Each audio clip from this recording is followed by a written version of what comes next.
Okay, so let us move on to our next topic. So, again, thanks everyone for participating in the poll and putting up with my rambling for the last hour.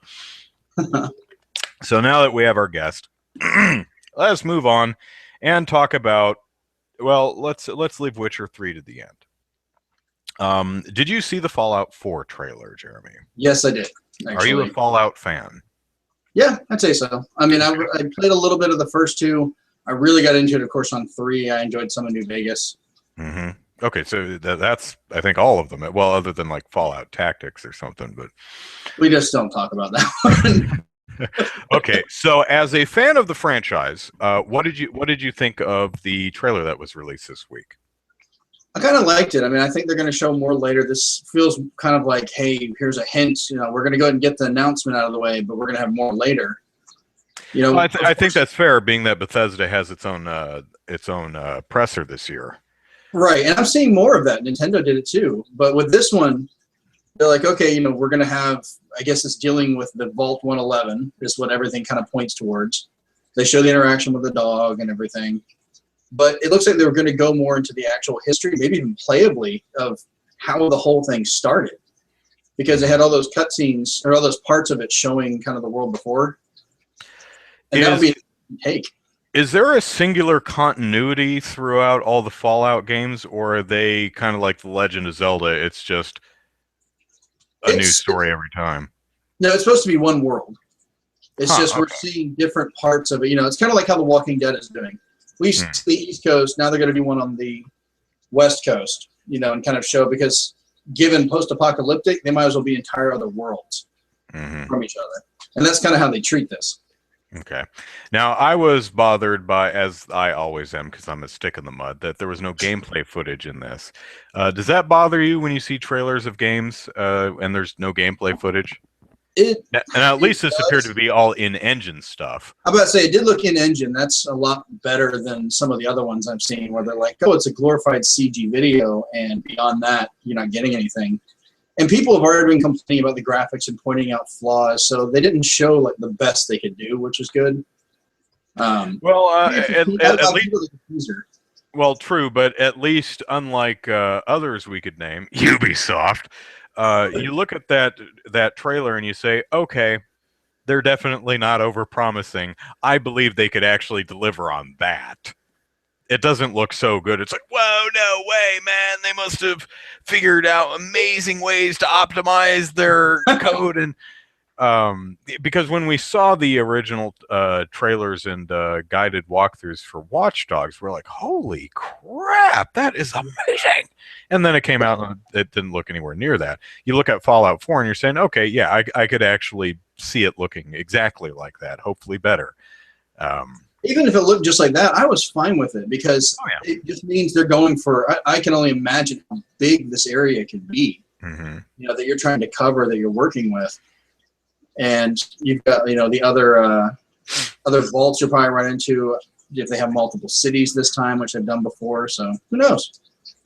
Now, it's also, I also appreciated that it didn't fall into the trap of all grays and browns, which is an easy one to fall into, being a post-apocalyptic world. But there's a lot of bright pinks and oranges and greens and blues. Not quite as bright as, say, the Borderlands games, but at least it wasn't the same really dreary looking game that we've seen a lot of in the last several years. Yeah, there was Peter Coffin on Twitter. I was talking to him earlier. Kind of a misunderstanding, where I guess he took it as being a little more agitated on my side. He was making a comment about how developers have finally realized color palettes again. Ooh. And he was using Fallout and some of the other ones as an example. And I mistook him, and I responded back, well, you know, we have all these Nintendo games that have been for this whole time that have been bright and colorful. And he was talking about something completely different. But it Bro, do you even Splatoon? I sent him an apology. I know that's rare on the internet. I was like, all right. What's an apology? Yeah, I know. So if he watches this, it was a sincere apology. I wasn't making it up. Yeah.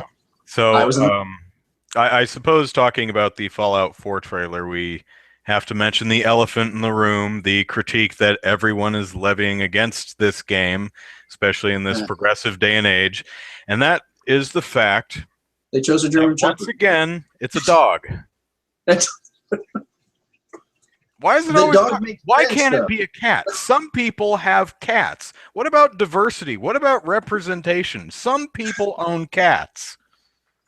Of course, you know. Cats, actually. Of course, you know if some people have 2 cats. Of course, you know if they did add a cat, it would be a white cat, a white male cat. Yeah. I threw that one off. Sorry about that. Now, I would imagine that, like, I think all of the were you able to? It's a full character creator in almost all the Fallout games, if not all of them, right? You couldn't do it as much, I believe, in the first ones because I mean it was isometric. You were tiny. I mean, you change 4 or 5 pixels. But in 3 in New Vegas, you could customize your entire character of how you were and everything. And that's why they were very ambiguous with the openings. They wouldn't show you what you look like. And after, you get shot in the face in New Vegas, they throw you in there. I tried to fix you, and here's what you look like. And you get to kind of make your face. All right. If they actually do end up getting rid of that, because I think what you're getting at is that one of the other issues I've heard is that since they actually have listings of this person talking, like maybe an actual set character for once, would be a little different. Because even, what was it, Fallout 3, you had a set character that was your father. He never changed, but you could change your character. They just kind of ignored all the rest of it. Yeah, well, it's not unheard of to do if the character is fully voiced, to do a male voice and a female voice. They did do that for Mass Effect. And some games, for example, Zombie U, because I'm staring straight at it. Xenoblade Chronicles X has several different voices for each gender, but the main character doesn't do much more than its battle cries. It has 50 different lines. That kind of we won. You have that line a million times. That's following more of the silent protagonist style, just being a little more customizable silent protagonist. So, now there was a rumor half a year ago that Fallout 4 was going to have just a single protagonist. It wasn't going to be a create your own character. So the guy we see in the trailer might be the player character you're stuck with. And it's just kind of weird, much as they've had customization for so long. Like we have a world, it's said we're following the story, kind of like the argument with The Witcher, where people are like, I want to customize it. They're following a character from a book they started, and they're moving it along. This is, you make your character, you come out of the vault, you explore the world. So it's kind of a step backwards in regards to how they already had it, if they do that, that is. So Fallout 4, I don't care. I actually tried playing the first one, but I played the first one a couple of, 2 years ago. And that's just a hard game to go back to. I mean, it's like going back to Baldur's Gate. Man, you really have to put your mind in that era of video games to really get around some things that have not been a problem for over a decade, like camera movement and which game was it again? I didn't hear you. A Baldur's Gate is one of them. I tried playing the original Fallout, and I was just like, I don't have the patience to put up with this era of gaming. So, yeah. Okay, so let us move on to let's talk about Steam refunds real quick. Steam did the whole paid mods, and people said no, and they said okay, geez. Do you think that's going to happen again with Steam refunds, or do you think this one will stick? Might have to, considering I think they may be kowtowing to European law. I'm about to say, I think part of this is not so much they're just doing it because they want to, they're doing it because they're legally required in some areas. I talked with one person. He was having an issue with the game he bought, and it was digital. It wasn't even on PC. It was a whole different one. But by his country's laws, they had to offer him a refund within a reasonable amount of time. And he tried to get recourse in that way. Steam ones, given their limitations, if you buy a game, and I've had this before, I bought the game, I downloaded it, and I thought it would work, and it ran horribly. I just could not play it. And it literally took I had to get another computer before I could. I would have rather just turned around. I didn't have, it was like, what, 2 or 3 hours is your limitation for how long you can play? I'd rather have just turned around and went, okay, no, this is not going to work. Let's just return it, you know. Or if you start playing it, it's just absolutely abysmal. It kind of protects them a little bit against people with, was it green light games and things like that, where they're just putting them out and trying to get people to buy them early. Yeah. That'll be an interesting take on how that works, though. There has been a lot of discussion on potential abuse of the system. For example, shorter games, even the higher profile ones like Telltale's the Walking Dead adventure, Games of Thrones adventure, right. Because the individual episodes you can complete in under 2 hours. So, I mean, so a disreputable gamer could easily abuse this system for lots of free games. Maybe. Well, I wonder, in regards at least to the Walking Dead and stuff like that, I think they treat it where you get the game itself and the whole counter counts towards that, and then you buy the chapters. So if you're running it, you've only got that 2-hour window no matter how many chapters you play. I don't know. That would be kind of a weird one, but that's how they handle it on like Xbox and things like that. Download it, and then you buy the chapters. Well, I think the potential is there, but a lot of it comes from a perspective of gamers are horrible people and are just out to steal and take advantage and abuse. And some of us absolutely are, but I like that I have the ability to, you know, if I buy a game on Steam and it flat out just does not run on my system, I can say, well, I can get my money back. I think that's nice. And Steam does say it's going to keep its eye out for abuse. For example, if a single account keeps returning games, right. they might look into that. There has been some. I read an article that was talking about how when you refund the game, it defaults to putting the money in your Steam wallet, which it means that the money is locked to Steam in the future, to Valve sometime in the future, and the developer is Ungatz. And there have been some people who have said, well, now granted, if you pull down the drop-down, I think you can refund it back to your PayPal or your credit card or whatever. You don't have to put it in your Steam wallet. But some people floated the suggestion, well, what about for a refund? Kind of do a split between the developer and the Steam wallet. You have any thoughts on that? Do you think developers, indie or otherwise, are being are at a disadvantage or are being open to abuse unfairly with this system? Some people can do that, but I don't know. That'd be kind of a different one because depending on the reasons why, if I do get a game and it doesn't really work, even if my specs are there, I've had ones. Metro was a bad one for that. Spec-wise, I should have been able to run it, but it just ran so poorly on my PC at the time. I would have rather just returned it. Metro Last Flight or the earlier ones? I think I ended up getting both of them, and neither one of them ran right the first time. They run great. They run okay now, but they still take too many resources to do it. But I mean, if I returned that, even if the money doesn't come back to me, it goes back. The money's got to go somewhere. Somebody have to pay that. If it cuts a cut, go to the developer, and some go to the Steam wallet. I mean, I'm still losing the money for it, depending on what they're doing. Yeah, and a lot of our folks in the chat are bringing up something that I didn't get around to saying yet. That I did not get around to saying yet. Whew, English.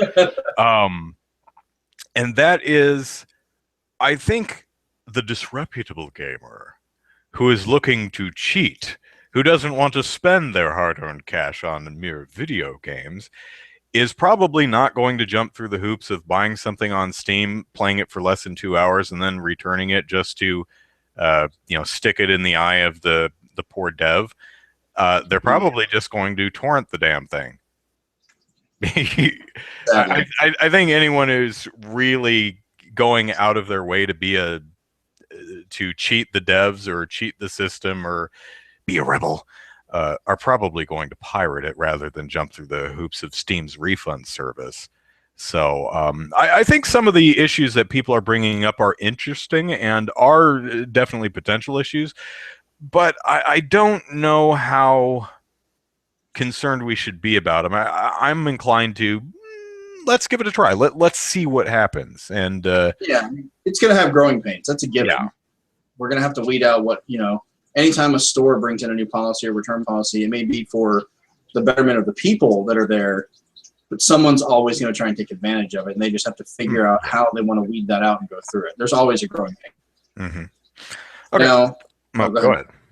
Well, as I said, the Z2400's comment that the refund should be on Steam's cost only.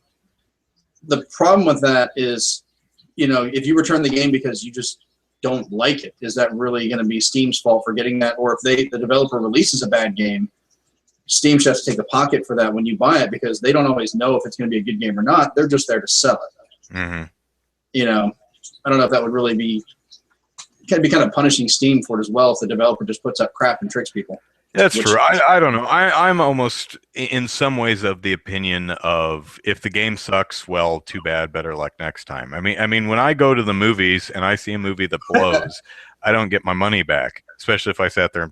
Well, I mean, if I leave in the first 10 or 15 minutes of the film, they'll refund your ticket price. But if you sit there, so I guess it's kind of the same thing as 2 hours. You're leaving in the first few minutes of the film. But if you sit there and watch the whole film, no, you can't have your money back.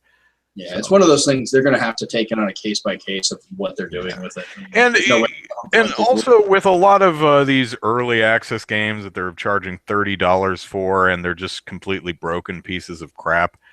Although I have yet to see I've seen a few people like, oh my god, this is the most broken piece of crap ever, and then I go and I look at the trailer or I look at the Steam page, and I'm like, you can tell just by looking at the Steam page. How did they get you? You should feel silly. But I think in those cases, like, oh man, this is a piece of garbage that I'm not paying $30 for this. So I think it's a good service. I think there are potential issues, but you kind of have to assume that gamers are predominantly horrible people to assume that they're going to be a major problem. So I think it's a system that we should keep an eye on and react to as the issues crop up. Yeah, I'm curious how they're going to handle Greenlight games. I mean, can you imagine if people tried to play, get a refund on Minecraft when it first came out because it played horribly versus what it ended up becoming because, well, they were still making it.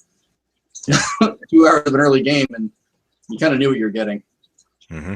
Anyways. All right, let us move on to The Witcher 3, which I have not played, although I own Witcher 1 and 2, and I actually went ahead and downloaded some free DLC for The Witcher 3, even though I don't own Witcher 3. It was free. I couldn't help it. So you have played have you played all of them? Or? I dabbled around with the older ones. I gave away Witcher 2 on Xbox Live a couple months ago. Your games for gold. And so I played it for a couple hours just to get an idea of what it was so I could compare it when I got 3 because they changed a lot of the mechanics with it, especially combat and just kind of how the world's handled. I've been playing it. I played it for a few hours. I'm exploring around some of the earlier areas. I was going to get more into it, and then I got Splatoon. That kind of broke all my games. But I'm liking it so far, though. Okay. So the big topic of discussion this week is the use of gendered slurs in the game, which are, of course, directed at the female characters in the game.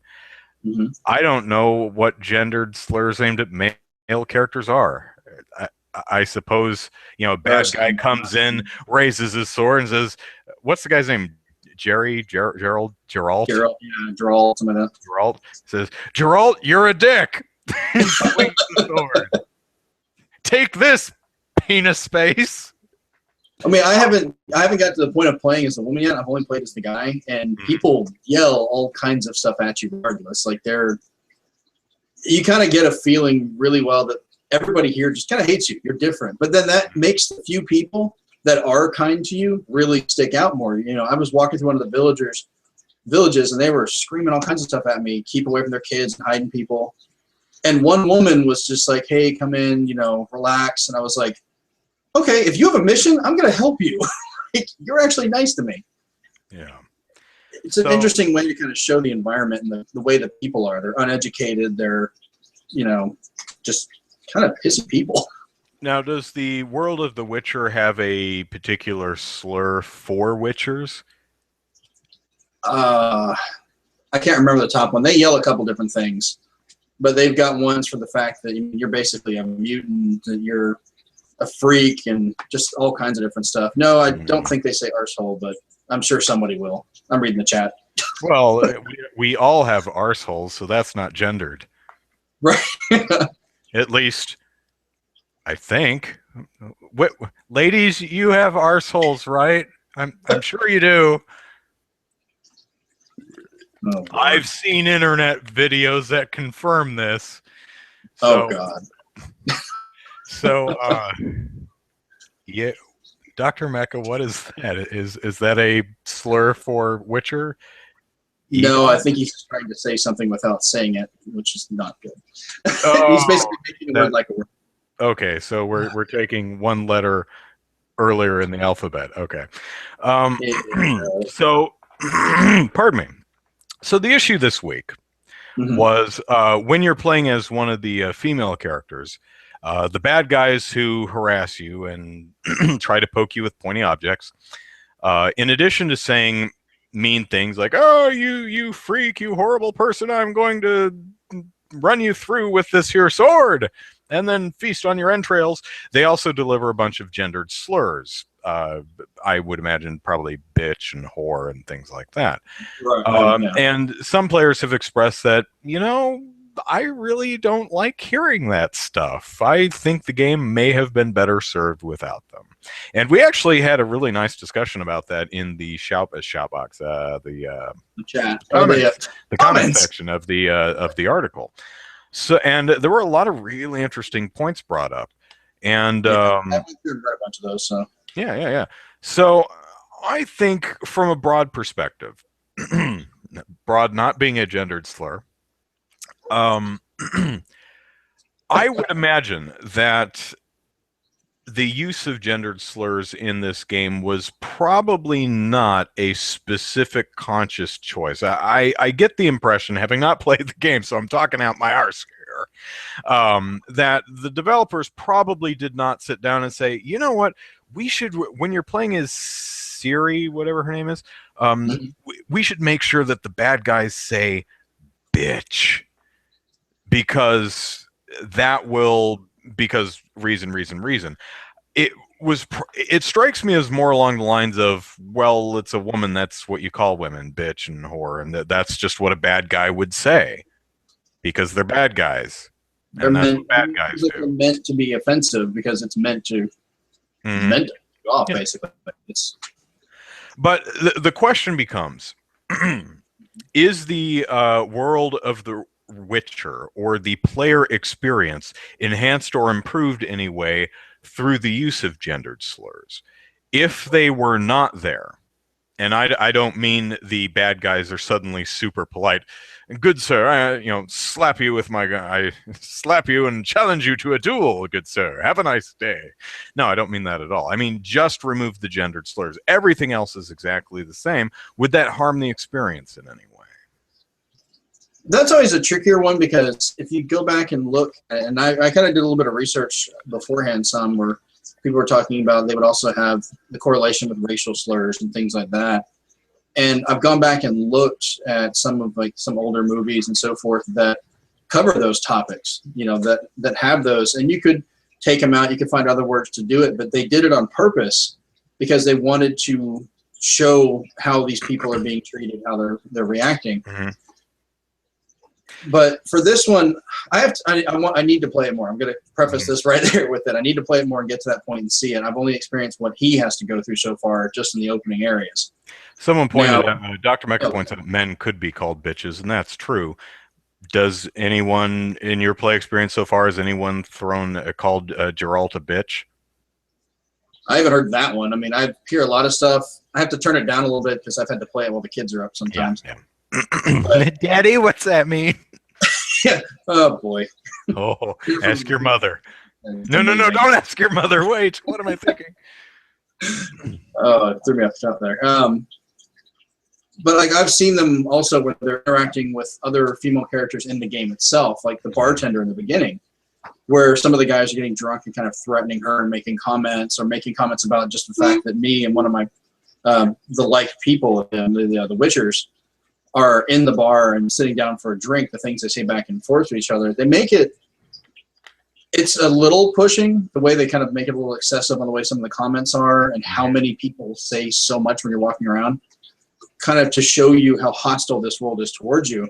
Now, the gender-specific ones, like I said, I don't know if Geralt has any specific to him. I didn't pay enough attention to it. I really should have.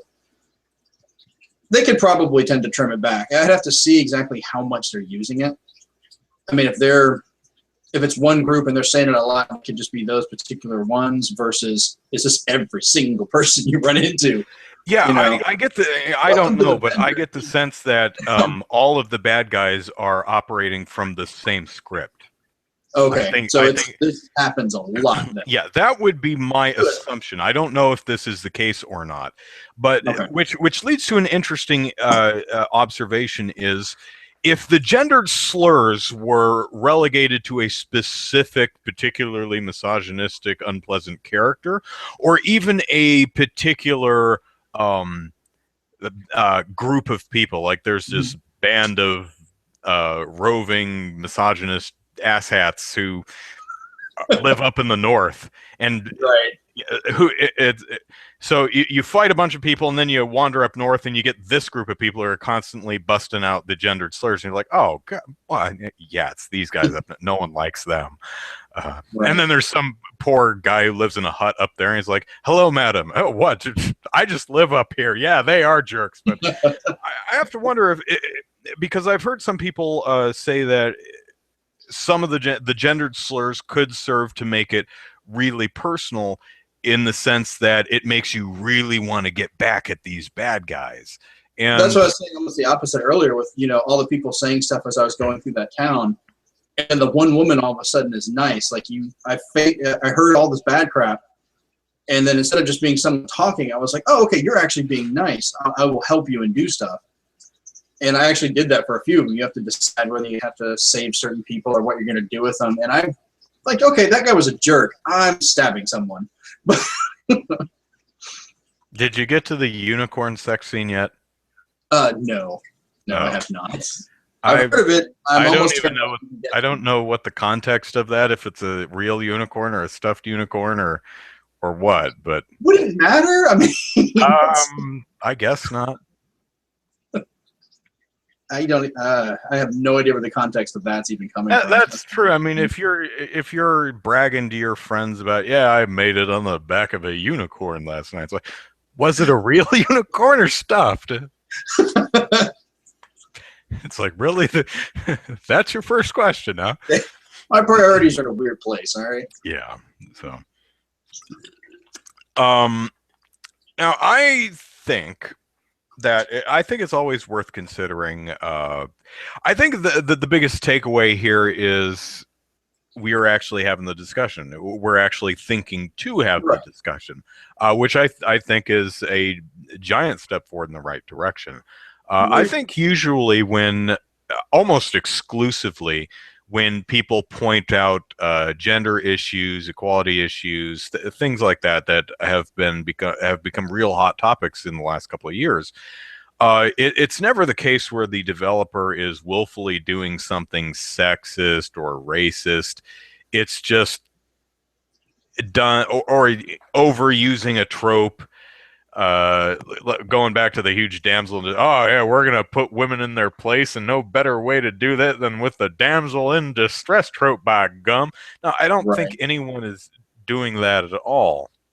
And to be fair, I don't think I've never heard anyone accuse developers of being willfully racist or sexist or anything like that. I think they're just genuinely not thinking about it. People say, why aren't there more women leads in video games? Well, because most of them are dudes and they just put themselves in the game. Why aren't there more people of color in video games? Are you trying to erase people from color, people of color? No, I'm white. I live with all white people. Everyone around me is white, except for Jerry over there, who's the one person of color we have. So I am white. I live in a predominantly white world, so I just no one's a person of color because I genuinely didn't think about it. I think that's more what happens. So now that we are more and more starting to think about these things, we are already starting to see more games with people of color in them, more games with female leads, more games that are giving you the yeah. For example, one interesting observation for Splatoon that I didn't notice, but is actually an interesting point, is when it tells you to pick a boy or a girl, it doesn't default to boy, and then you, if you want, you can change it to girl. You have girl and you have boy, and it says pick one. It doesn't default to either one. I've seen people with the argument for that, either for or against just the placement of the cursor when you start. I mean, if they're both there, if you're getting to the point you're arguing over which cursor is where when it starts, you're going a little far. You know, the fact that they're both there should definitely be lauded. The fact they're both on the cover, the girl is even more predominantly shown. I mean, they really push that a lot. They have a wider variety of skin tones. They've listened for the, you know, the issues with Animal Crossing, you know, helping for a lot of that. And, you know, that kind of doesn't really, I don't even know what the default is. You just kind of go to the one you want and it's there.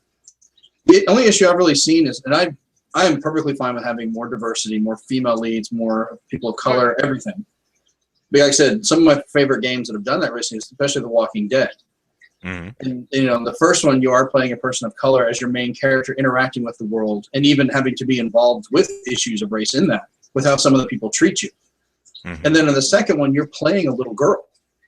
And, you know, they give you the opportunity to play in that. You have to deal with the fact she's smaller, she is physically weaker because she is a child. But I think I don't want people to lose sight. If someone makes a character for a story and that's kind of the story they want, not everything should have to be adjustable. But at the same time, if you make a game like Fallout where you make your character, you're doing all this stuff, you should be able to. It kind of goes back and forth. Like going back to Fallout. Going back to Fallout, if there is a character creator and you can pick your gender and skin tone and height and weight and all that fun stuff, right. I think Bethesda would have been well served by replacing the white guy in the trailer with a person of color or a woman or a person of color woman. Right. If only because that would have, it would have netted them a huge ton of positive press. Now they already have a bunch of positive press, but this would have brought them even more. And that would have just been a good, healthy thing to do. Now, it could be the case where that it just stars white guy here, and that's why I'm wondering on the side of that if that's the story they have, because remember, this is based off a futuristic 1950s style America. It's technology, but 1950s was not good to anyone else, sadly. It just wasn't.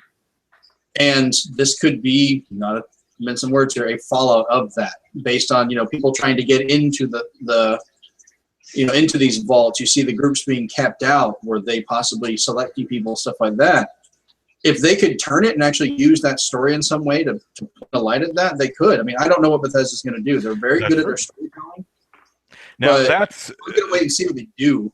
Oh, absolutely. And I think that's an important thing to point out, is no one is actually saying that you can't have a white guy as a lead in a game. You can't use gendered slurs. You can't use racist slurs. You absolutely can and should when appropriate. The question becomes, is it appropriate? Maybe, maybe not. And even if it is appropriate, is it necessary? Would we be better served not using gendered slurs in Witcher 3? Would we have made the game more appealing, more accessible to more people simply by not using gendered slurs? Right. If not using gendered slurs had no negative effect on the presentation of the game world, the story, or players' enjoyment, while simultaneously broadening the appeal of the game to even more people, however small. Right. I think that's worth at least considering, if not saying absolutely we should do that. I think they need to make sure that if they use it, there is a purpose. It's not just done for the sake of shock value or doing it. Mm-hmm. There needs to be a reason behind what they say or what they do. Right. Someone in the comments brought up, and this is racial slurs, but someone brought up Django Unchained and Blazing Saddles. Yeah. Two movies that are chock full of racial slurs. However, those movies have to use their racial slurs, because if they didn't, they would be totally different movies. Not necessarily better or worse, but different movies. To be the movies that they are, they use the racial slurs in two separate movies, two completely different reasons, but they have specific reasons and goals for using those words. Well, have you ever seen the movie Spike Lee's Do the Right Thing? No. That one, heard great things about it, but no. It was a really good one. It's a very interesting one because it showed multiple sides of this small city area. Everyone was racially different on the way they were. You had different groups and how they interacted with each other, and they didn't shy away from any of it. They showed the dark side of all of them, going at each other, the things they said, things they did. But it kind of showed you, if they had taken that out just to get a broader audience, it never would have shown that. It never would have been that kind of movie. To kind of like, okay, this is how people are. You should see what you're doing and look at it and realize, this is a bunch of crap. But it's definitely one I recommend. Just don't watch with kids around. I don't know. The comments here. Yeah, Z2400, I can't possibly disagree with that comment anymore. So let me read it. I think people should not worry if there are no people of color or female leads in games. It just made it more political, and it will make people just mad. There's more to it, but let me address that. It's always political. Having what color, what gender you have is going to be political, whether you want it to be or not. Having no, putting people of color in it or putting a female lead is going to be political. Putting a white guy in it or having no people of color is political. It's always going to be. He goes on to say, just look at the new FIFA trailer, people complaining about feminism because the game will have female leagues in the game. For those of you who don't know, the new FIFA game will have female leagues in the game. There are some people complaining about that. No one knows why, because that's not affecting the game in any negative way. I mean, if for some reason you don't want to play as the female league, you can just not. Well, ironically, hearing that story brought up more people talking about how FIFA actually, how they treat the actual female leagues, like the stuff they're doing with the fake turf and so forth, what's doing to their legs. Yeah. And that actually brought it up to something. That was something I was unaware of. I don't follow soccer, which is why. Yeah, someone made that AstroTurf comment, and I was like, explain, because I know nothing about football or soccer. They showed the legs of one of the girls. Actually did a couple slides, and it lacerated up her leg. It was bad. Oh yeah, you do not slide on AstroTurf. That does not sound smart. That sounds very painful. Right, but it pointed out how they're treating the female players versus the male players. It was completely And so I think people should let it go. If there's no people of color, females in the games, people should accept their vision. Complaining can only do things worse. No, complaining can prompt change. And I think it's less complaining and more trying to open the discussion. And really that perspective only works if you're a white person or a very apathetic person of color or a woman. As a white guy, am I bothered by the fact that there's no women or people of color other than for the lack of variety? Generally, no, I don't really notice because I'm a white guy. But if I have to wonder, if every game or 99% of the game, if almost every single game out there starred a woman, or the casts were all black people, and you'd have the token white guy occasionally, right? How would I feel like that? Would I be really annoyed? Would I be bothered? Would I be like, you know what? Could we have a white protagonist? Because I'm a white guy. I want to play a white guy just once without him being the token idiot white guy in the game. You know, so I don't think the proper response is this is the developer's vision, deal with it. I don't think that's a healthy attitude to have. I think because I don't think it was the developer's vision in the first place. I don't think CD Projekt Red was everyone shall be white. The creator has spoken. Because the way they were doing it with The Witcher, they were following the books that were originally done. They took some creative license with it and so forth, but you know, if they're making their own game, they should be able. If they, you know, more people should be able or capable to make more female characters, more characters of color. Because a lot of the publishers will just shoot it down. Sadly, they kind of push it away or want different things to happen. That could be a reason. I mean, maybe some part of the license deal said no people of color in this game. I seriously doubt that. I think it was just not a consideration. But that's why I think talking about this, not complaining, because, you know, complainy, whiny thing gets annoying, but talking about this is important because most of the developers I have talked to, and most of the and that's not too many, okay? But a lot of the developer interviews I have read said, you know what, we just never thought about this. But now that these discussions are being had, we're more mindful of it, and we think, yeah, we could put different types of people in there. That's cool. We like doing that. We could expand our audience and appeal to even more people. I don't think anyone, except maybe real racist, bigoty people, are like, oh, there's black people in this game. I'm not playing that. I know there are some people like that. For example, Rust. You've heard of Rust, right? Yeah, I have heard of that one. So they made a change to Rust in which the game assigns you a character. Now, the character is always male, but when you start the game, it assigns you a random male character, and it could be from white as snow to black as however black the game goes. I don't know. But you as a white guy could end up playing a black guy. You as a black guy could end up playing a white guy. You never know. You are like real life. You are born one way, and you're that way through the rest of your life until you get enough money for cosmetic surgery. You have to deal with it. Yeah, and it's tied to your Steam account, so you can't just reload the game. If you start up Steam and you end up as a particular skin color, that is your skin color. And that's really an interesting choice.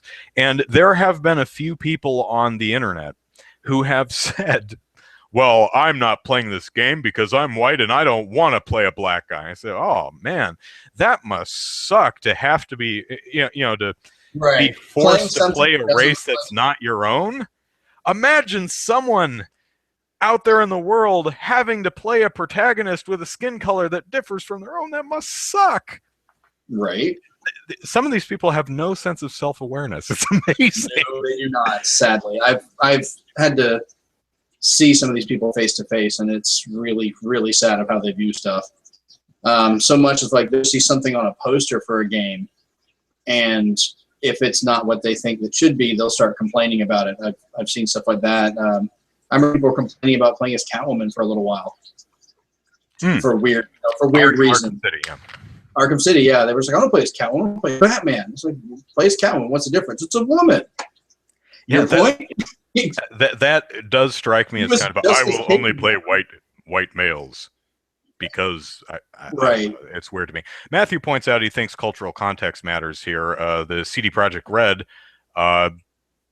they did not think of people of color because they live in a place where they're 90% white. I would not be surprised if the entire CD Projekt Red team are white guys. Probably are, and there's nothing wrong with that. That's not saying that. Well, they're not hiring people of color. They're not being no. Where I work, let me think. Most of us are white in my job. There's a really good balance. I think it's about 50% men, 50% women, but mostly white. I'm trying to. Yeah, it's mostly white people. So, yeah, again, it's not you. There's the old saying, you write what you know. Yeah, but that's why we constantly learn. so that we can write new things. And I think now that I think it'll be interesting to see what happens in Witcher 4. I think we might see, well, for example, we saw they added 2 playable female characters to the game. And that was directly due to feedback. You'll notice with the first game they had the playing card.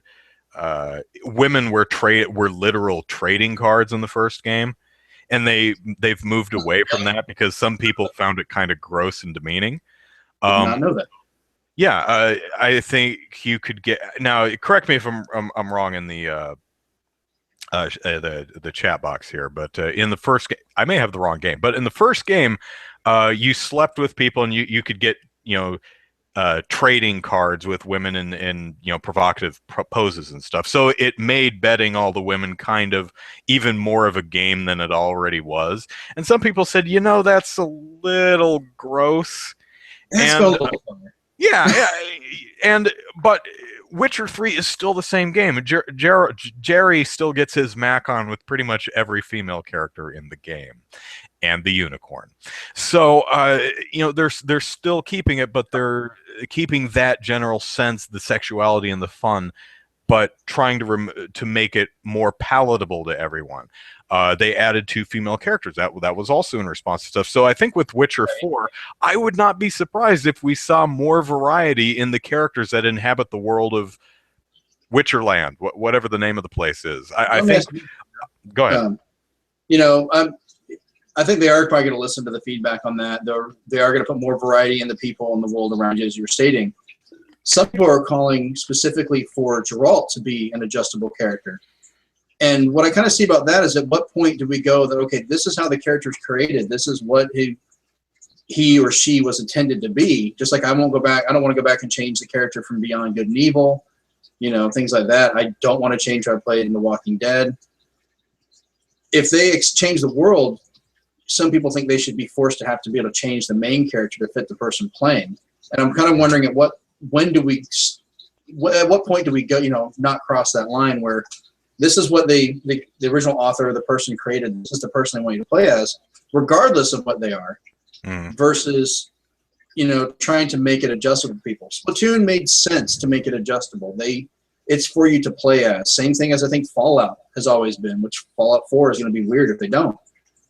Versus something like this, which is very set with a story.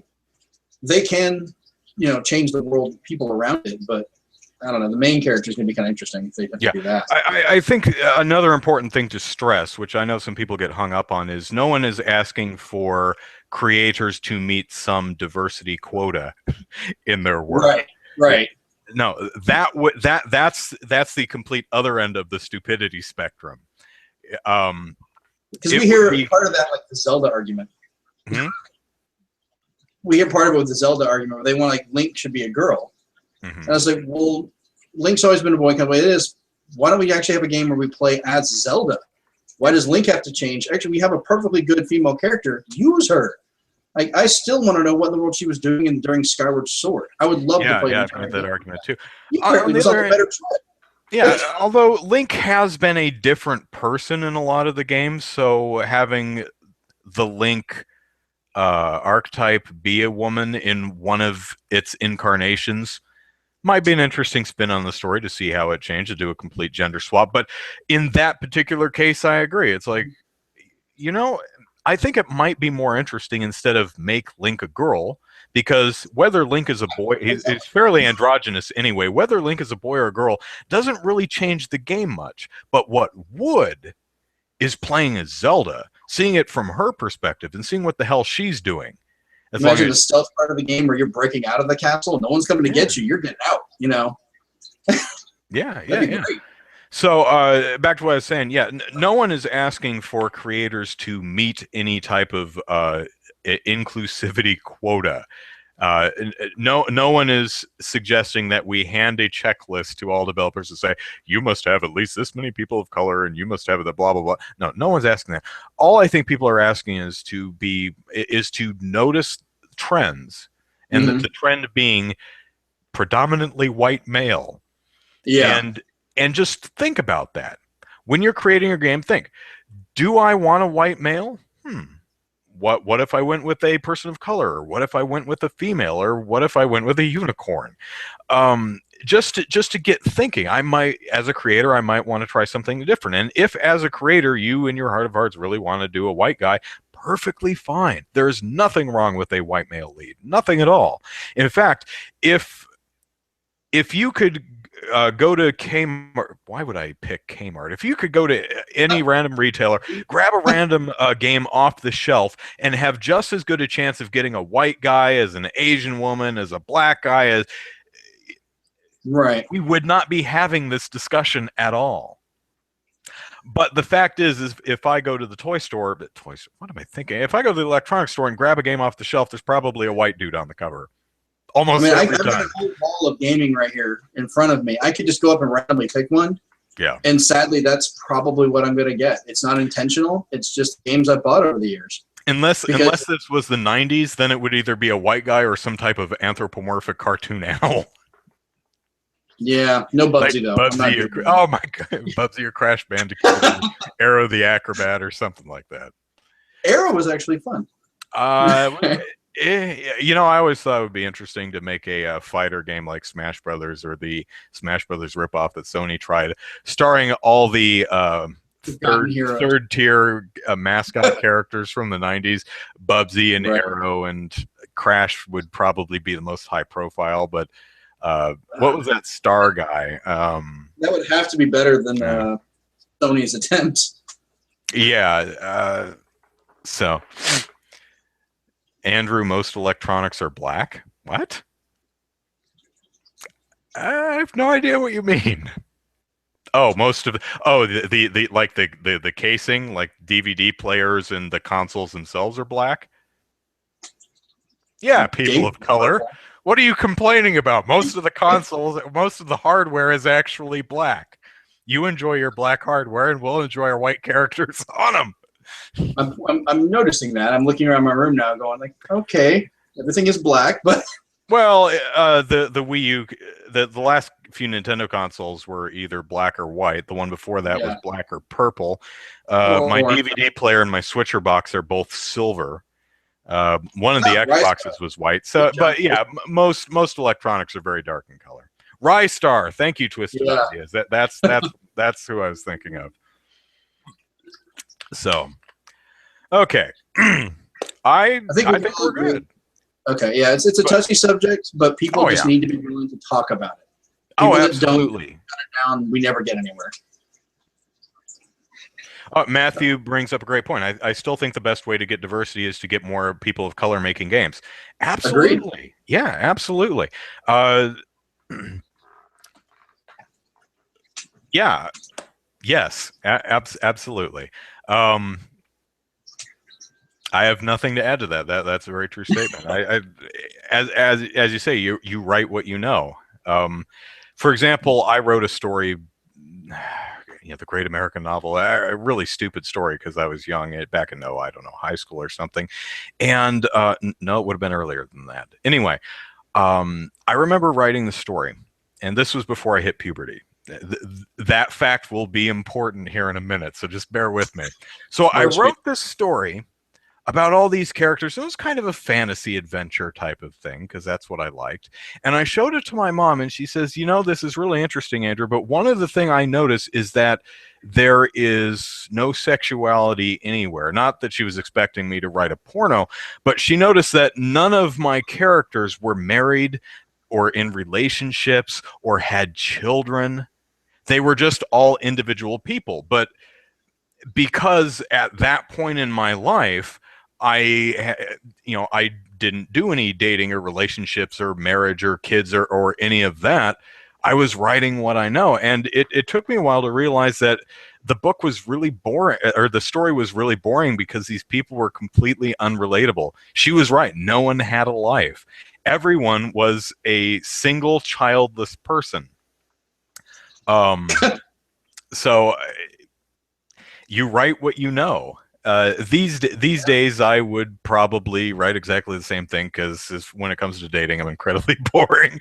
But I think when you are a creator, I think it's important to have as varied, unless you're just doing one thing by yourself, but even when you are, I think it's important to bounce your ideas off of other people and try and get as many different perspectives as you can. I think that's one of the most fascinating things is getting alternate. And if anything, one of the Gamergate things I've admired the most is it has shown me perspectives that I had never even thought of before. And that's really what I like about even people I don't agree with is they provide new ways of thinking about things. One of my favorite things is I've talked about this before, but Seamus Young wrote a negative review of one of my favorite games, Resident Evil 4. But he described it. He's a very good writer, so I understood where he was coming from and why he didn't like what I consider one of the best games of all time. And I found that an absolutely fascinating read. So if you're a creative person, I highly recommend getting as many people's perspectives on what you're doing as possible, because they will get you to examine your work in a brand new way. And even if you still decide, no, I think my way is the best and stay the path, it may still give you ideas for different things to try in the future. Right. So it's better, I think, to choose a path rather than go on that path because you had no idea there was any other way, if that makes any sense. It does, at least to me. Okay, I think we are about done, and I do apologize for all the technical issues we had in the start of the show. Yeah, but, that was my fault. Yeah, it was totally Jeremy's fault. So, but anyway, Jeremy, thank you for sitting in for Zachary this week. Always nice to have you on the show. I appreciate it. It's always a lot of fun to be on here, actually. Good. How's your podcast going? Pretty good. We're still trying to finish the last stuff. I'm in my last little bit of college, so we've kind of been off rails. I've been actually guest hosting on a local radio station here, the college one, for their Geek Edification Hour, or Nerdification Hour. They're going to kill me for that. I keep saying geek. But they've had me on there, so it's kind of funny because it gets broadcast on TV, and I started getting messages like, "Oh, I saw you on TV," and I'm like, "Wait, they're broadcasting this?" But we're supposed to be getting our show back on probably later next week, covering some of this stuff right before E3 if we can, and then going into E3 itself, kind of kick it back in again.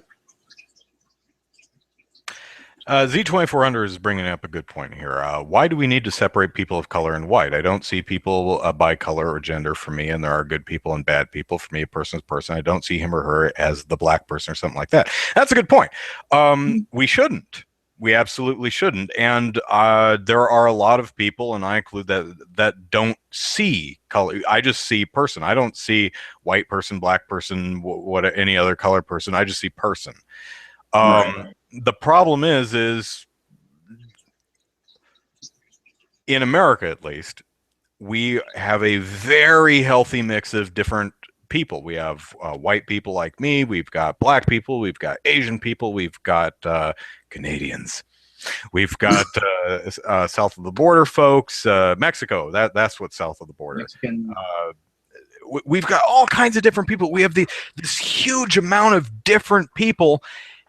And we only have representation of white. That's a generalization. For the most part, we only have white people. Or light-skinned, they say sometimes. Light-skinned people in video games and media in general. If you watch most television shows, it's predominantly white. And that's not representative of the reality. Now, that's not saying that's not saying. Trying to phrase this correctly, and it's really difficult. Our media should be representative of reality. But most of the actors we hire are white. Most of the characters are white. All the characters in games are white. Again, there should be, just if only for variety's sake. Also, it probably sucks as a person of color because it gives you the impression, I would imagine, that you have no place. As I alluded to earlier, if every single character, for the most part, in video games and media was a black person, would I feel excluded? Would I feel like someone's trying to erase me out of existence? I don't know. I would like to think we're all, well, you know, we're all people, so it doesn't matter that we are focusing on one color. Or maybe that's the problem, is that we are inadvertently, almost assuredly, focusing on one color to the exclusion of the others. You know, I don't think we need to focus on it. I don't think we need to make a big deal out of it. I just think everyone should be represented, if only for variety's sake, if only to make games more appealing to more people. So, or just to let everyone see more of other cultures and other people. I mean, if you just focus on only what you look like or your type of people, that's all you're ever going to see. You're never going to learn anything else. You're never going to experience anything else from anyone else. Matthew brings up an interesting point that Witcher 3 wasn't made in the US. It's made in Eastern Europe, which is not as mixed as we are here in America. Which is exactly. But on the flip side, The Witcher 3 is a global game. So it behooves CD Projekt Red to recognize that not everyone's a white person. And they're going to want to see more representation in games. And this is actually a really easy thing to do. You just have to think of it. If you don't think of it, and now, I mean, it's impossible to do now that the game is done. I wouldn't say, now CD Projekt Red, you go back into your dev studio and you fix your representation stuff. No. But now that CD Projekt Red is actually, now that CD Projekt Red is actually thinking about this stuff, I think they might approach it differently in the future, or they may do exactly the same thing. Who knows? Yeah. So, I mean, nowadays they could go in, they could do a patch, they could change some of those things about the game. Be like, okay, for some of the language of like what the women are being called and so forth, they could go in and add a setting to change that. You know, okay, if you don't want to hear this part, you can disable it, or, you know, maybe tone it back some if they want to, or just change the textures for some of the people. Nowadays, they could do that. Yeah. It would be, I think it would be way too expensive to be worth removing gendered slurs if that's something they want to do. That would be hard because you'd have to re-record. To go back, get stuff, re-record. Oh, damn it, people, stop making good points when we're trying to close the show. Z2400 says, how come most of the bad guys in games and movies are from the Middle East? Why not play as a hero from the Middle East? Again, this is a great point. This is another problem we have is we tend to look at particular, a lot of times we'll make women or people of color into the bad guy, or exoticize, is that the right word? Exoticize them in some way that makes them this foreign mystical beast. And for example, a lot of people look at anyone from Iran as, or anyone who is Muslim as a terrorist. There are a lot of people, because in a lot of our media, we see we see that a lot. You know, the Middle Eastern enemy, bad guy, terrorist thing. And obviously, when you stop and think about it, well, wait a minute, they're not all terrorists, right? That's kind of impossible. So, what if we had a video game that it takes place in the Middle East and stars a Middle Easterner? That would be great. Persia. You know, Prince of Persia, Persian lead. I have no idea what I don't know how white or dark-skinned Persian people is supposed to be. I've never been to Persia, but we do have Kamala Khan, the Miss Marvel in the Marvel universe, who's a Muslim character, which is really cool. So yeah, we do tend to you know, white guys are the good guys. Darker colored skinned people are the foreigners, the bad guys that we need to, you know, keep over there because they're just the bad guys, which is really troubling in some respects. So yeah, excellent excellent drop-ins, folks. So yeah, part of it's kind of like the whole national view. Like during World War II, they tried to vilify, you know, Japan and a lot of people in like movies and cartoons, and sadly, some people still kind of do that now. They have the overbroad. Hey, Jennifer. Mm-hmm. Sorry, my daughter just came up. One of the things I like, if you've ever seen the movie Tora Tora Tora,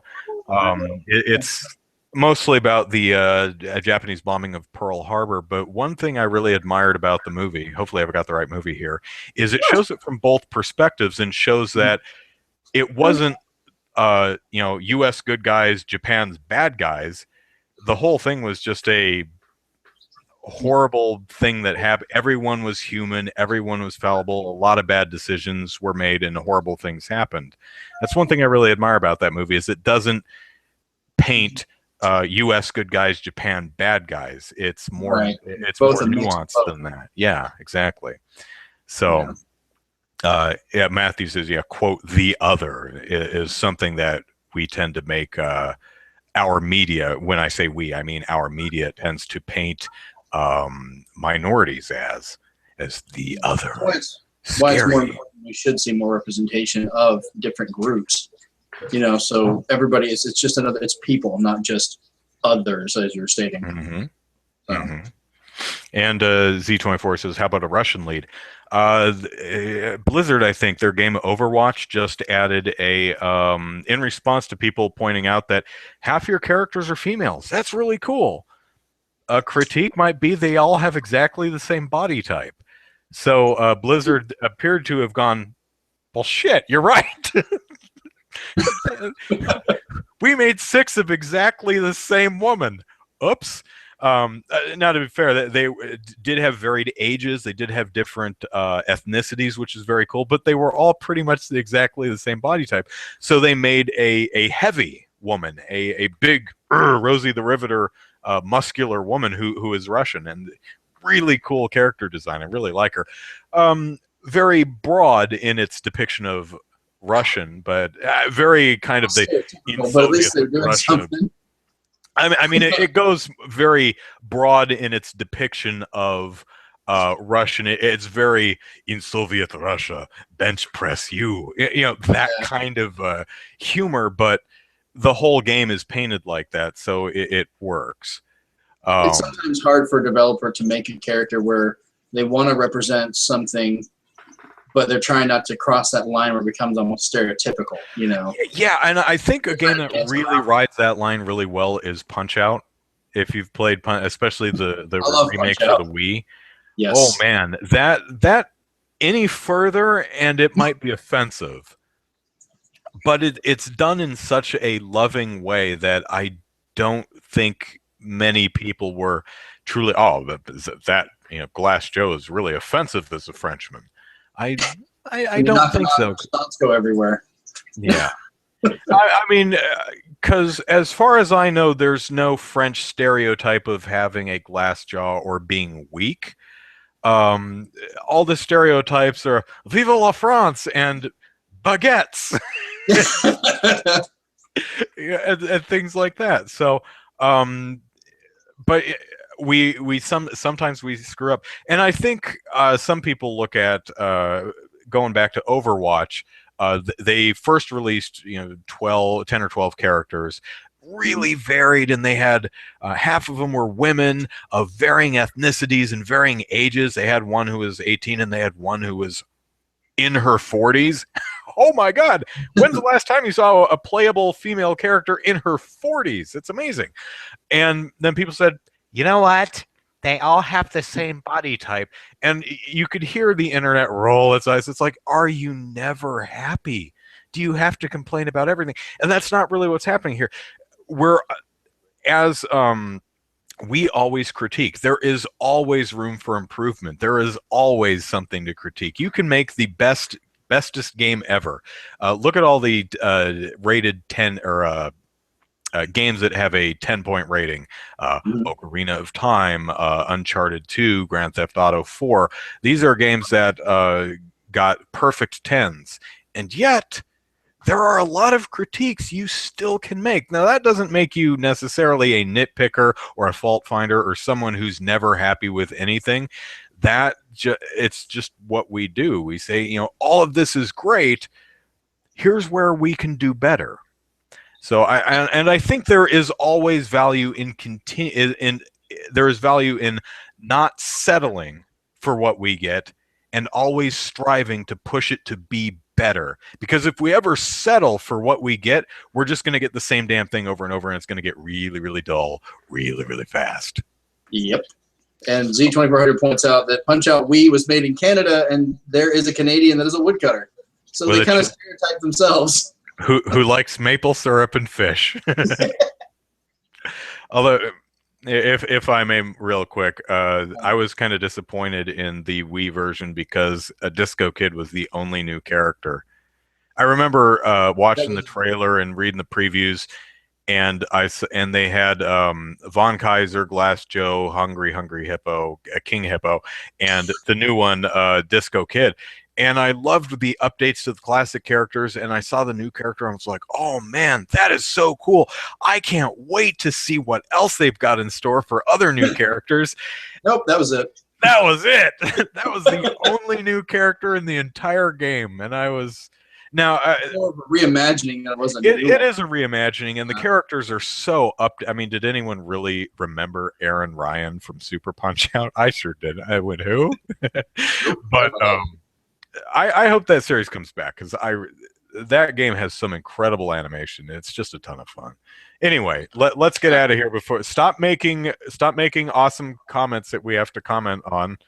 You I don't know if you saw Andrew. My daughter popped in for a second to say hello. That's right. Okay, so let us plug our stuff and get out of here. So Andrew Eisen here, Eisen is the last name. Plug it into YouTube and you'll find my YouTube channel where I just finished my 30 Days of Netflix series, where I watched a new movie on Netflix each day and talked about it.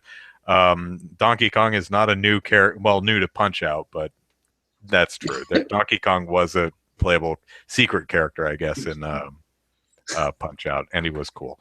Follow me on Twitter at Andrew Eisen, and like me on Facebook, Andrew Eisen YouTube.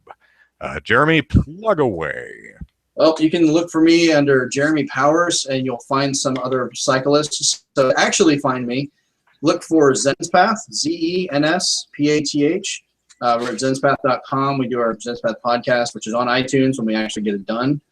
Talk to me on Twitter. I'm on there pretty much all the time at Zenspath. And some of our YouTube stuff when we do it is Zenspath COM. I couldn't put a period, so yeah, hit us up. All right. You've been listening to episode 146 of Super Podcast Action Committee. We stream live every Saturday night at 6 p.m. Pacific Standard Time on GamePolitics.com and my YouTube channel. You can email us at superpackpodcast@gmail.com. Follow us on Twitter at superpackpodcast, and like us on Facebook. Subscribe and rate us on iTunes. We'll be back there someday, we swear. So until then, friends, take care. Have a wonderful week, and we'll see you next time. Bye-bye. See you guys.